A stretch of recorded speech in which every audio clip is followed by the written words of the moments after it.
हाय जाज हेयर। तो ये बात है सन 1902 की, जब साइंटिस्ट ने ऐसे केमिकल्स दरियाफ्त किए बॉडी के अंदर जो कि हमारे मेटाबॉलिज्म को कंट्रोल करते थे।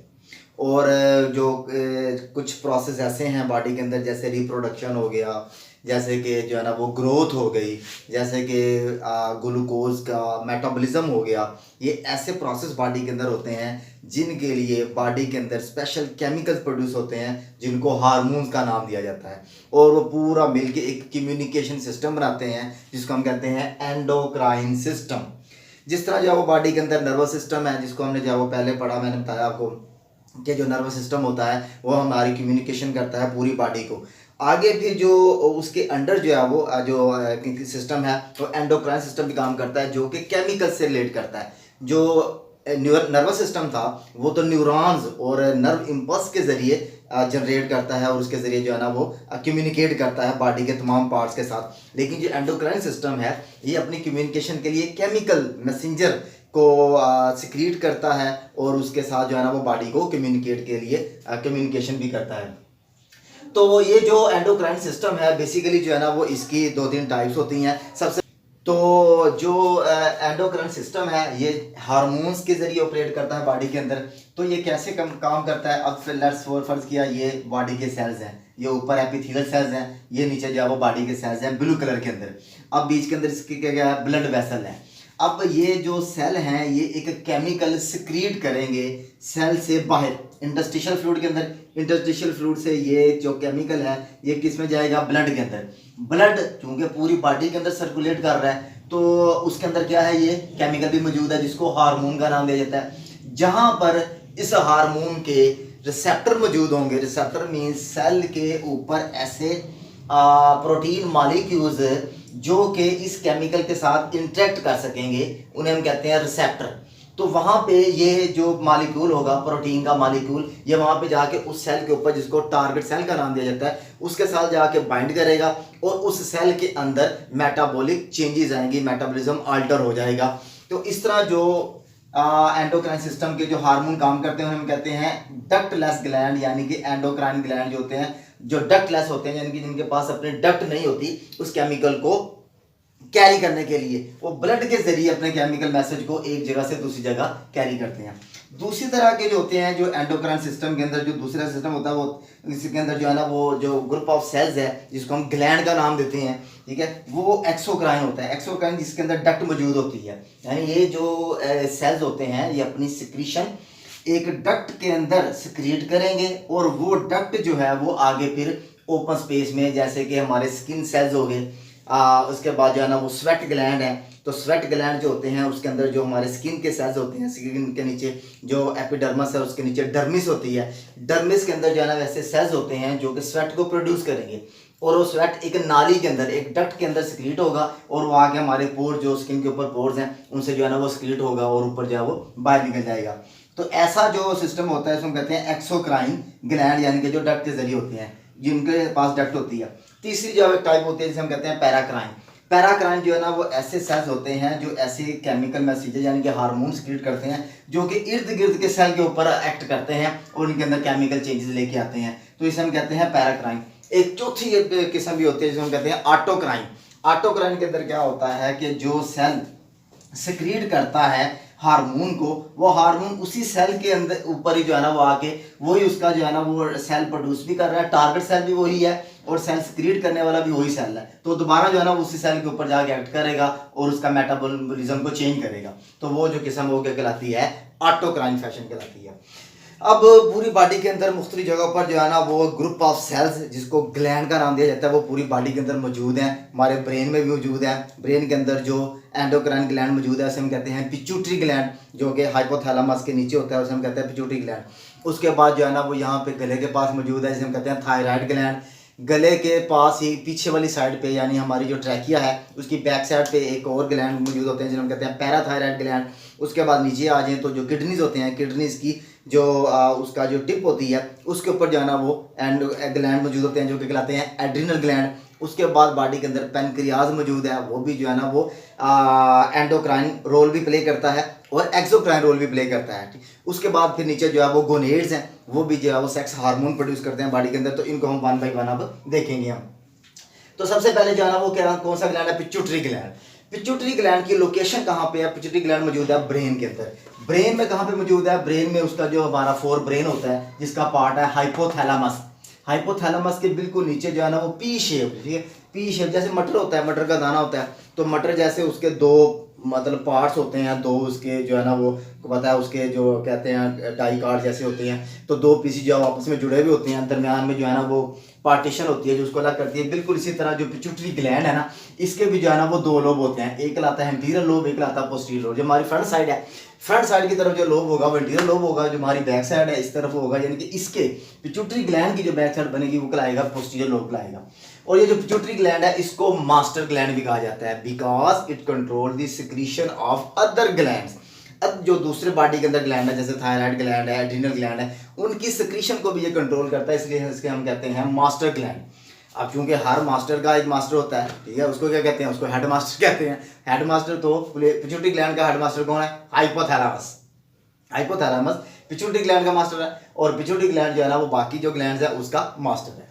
अब पिट्यूटरी ग्लैंड जो है वो काफ़ी सारे हार्मोन सिक्रेट करता है, इसके एंटीरियर लोब भी डिफरेंट हार्मोन सिक्रेट करते हैं, और जो पोस्टीरियर लोब है ये भी डिफरेंट हार्मोन सिक्रेट करते हैं। इसको जो बुक के अंदर है मैं जो है ना वो वही सिर्फ आपको बताऊंगा।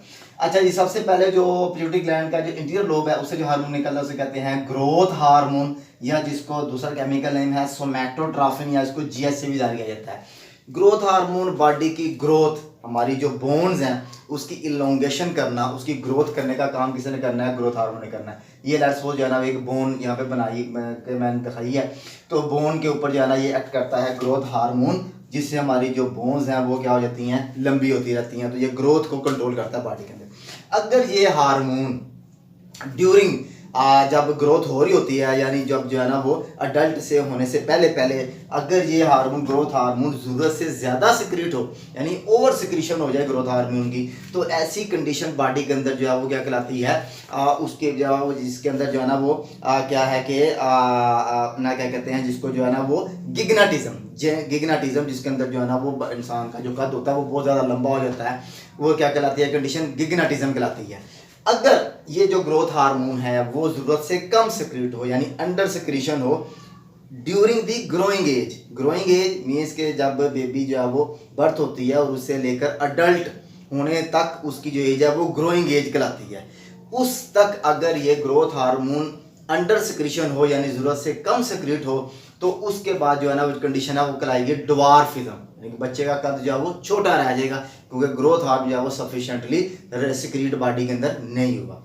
और अगर ये जो ग्रोथ हार्मोन है ये हमारी जो अडल्ट एज है, यानी जो ग्रोइंग एज है, यानी जब इंसान अडल्ट हो जाता है, ठीक है, ये अडल्टहुड, उसके बाद अगर ये सिक्रीट होता है तो फिर जो है ना हमारी जो बॉडी की जो एक्सट्रीमिटीज़ हैं, मसलन जॉ बोन है, ये जो है ना वो लंबी हो जाएगी, जो फिंगर्स हैं, हैंड फिंगर्स हैं, ये जो है वो इलोंगेट कर जाएंगी, पाँव की जो उंगलियां वो लंबी हो जाएंगी, मीन्स के जो हमारी बॉडी एक्सट्रीमिटीज़ है ना उनकी लंबाई के अंदर जो इजाफा हो जाएगा। तो ये कंडीशन क्या कहलाती है? एक्रोमेगाली। एक्रोमेगाली, जिसके अंदर बॉडी की जो एक्सट्रीमिटीज़ हैं वो जो है वो लंबे लंबे हो जाएंगे, पूरी बॉडी जो है ना वो लंबी नहीं होगी। तो ये जो है ना वो ऐसी कहते हैं कि क्या कहते हैं जी खराबियां हैं जो कि ग्रोथ हार्मोन की ओवर सिक्रीशन या अंडर सिक्रीशन से बॉडी के अंदर पैदा होती है।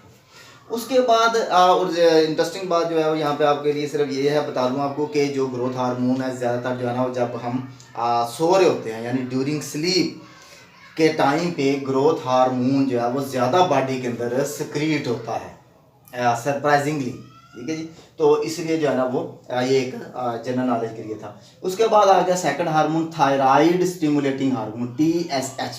ये थायराइड स्टिमुलेटिंग हार्मोन क्या है? ये ट्रॉफिक हार्मोन है। ट्रॉफिक हार्मोन का मतलब होता है ये किसी और एंडोक्राइन ग्लैंड की सिक्रीशन को कंट्रोल करेगा। अब ये थायराइड स्टिमुलेटिंग हार्मोन ये क्या है? ये स्टिमुलेट करेगा इसको थायराइड ग्लैंड को, थायराइड ग्लैंड को स्टिमुलेट करेगा। ये थायराइड ग्लैंड है, बटरफ्लाई शेप स्ट्रक्चर होता है, जो कि हमारी जो नेक पे यहाँ पे जो ट्रैकिया होती है यहाँ पे मौजूद होता है। थायराइड स्टिमुलेटिंग हार्मोन जो कि इंटीरियर पिट्यूटरी से निकलेगा, ये स्टिमुलेट करेगा थायराइड ग्लैंड को। थायराइड ग्लैंड जो है ना वो दो हार्मोन बॉडी के अंदर प्रोड्यूस करेगा, T3 एंड T4, जिसको जो है वो कॉमनली हम क्या कहते हैं, थायरॉक्सिन भी कहते हैं। इसकी जो है वो डिटेल मैं आगे बताऊंगा आपको। तो फिर सिंपल यहाँ पे हमने क्या देखना है, एंटीरियर लोब पिट्यूटरी ग्लैंड का। पिट्यूटरी ग्लैंड का एंटीरियर लोब जो है वो TSH प्रोड्यूस कर रहा है, और TSH का काम क्या है, थायराइड ग्लैंड को स्टिमुलेट करना। उसके बाद जो पोस्टीरियर लोब है पिट्यूटरी ग्लैंड का, वो दो हार्मोन प्रोड्यूस कर रहा है। उसमें से एक है वैसोप्रेसिन, या जिसको हम कहते हैं ADH। ADH is abbreviation of anti diuretic hormone. The function of anti diuretic hormone is to retain the water in the blood के अंदर वाटर के लेवल को मेंटेन करना, रेगुलेट करने का काम किसने करना होता है, ADH ने। और ये काम कहाँ पे करता है, नेफ्रॉन्स के अंदर। ये ब्लू कलर का जो है वो नेफ्रॉन बना नजर आ रहा है, और उसके गिर्द जो है वो रेड कलर की क्या है, ब्लड वेसल्स हैं, यानी कैपिलरीज हैं। अब अगर बॉडी के अंदर वाटर की कमी है, यानी वाटर डेफिशिएंसी या पानी जो है ना वो कम पिया जा रहा है, तो अगर जो नेफ्रॉन है वो उसी तनासब से या उसी फ्रिक्वेंसी से यूरिन फार्मेशन भी करते जाएंगे, तो बॉडी के अंदर तो पानी की कमी हो जाएगी। लेकिन ऐसा नहीं होता।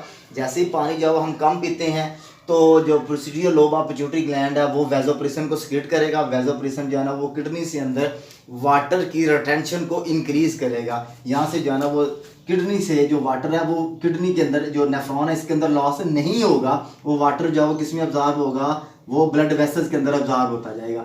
तो जिससे ब्लड के अंदर वाटर का लेवल क्या आ जाएगा, मेंटेन रह जाएगा। लेकिन अगर हम पानी ज़्यादा पीते हैं, तो पानी ज़्यादा पिएंगे तो ADH कम सिक्रीट होगा। जब ADH कम सिक्रीट होगा तो वाटर रिटेंशन कम होगी, और ज़्यादा वाटर जो है वो सिक्रीट होगा, और यूरिन जो है वो क्या होगा, डाइल्यूट प्रोड्यूस होगा। ठीक है, तो ये इसका काम है ADH का, वैसोप्रेसिन।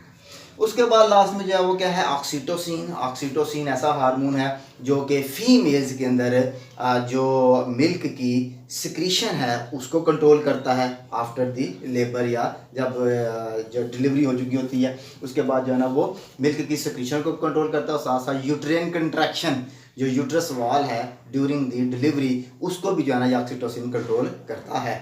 तो अभी आज हमने जो है ना वो ये पिट्यूटरी ग्लैंड है इसके हार्मोन को पढ़ा है। उसके बाद जो है वो नेक्स्ट हम आगे जो बाकी एंडोक्राइन ग्लैंड है उसके बारे में भी वन बाय वन फर्दर जो स्टडी करेंगे।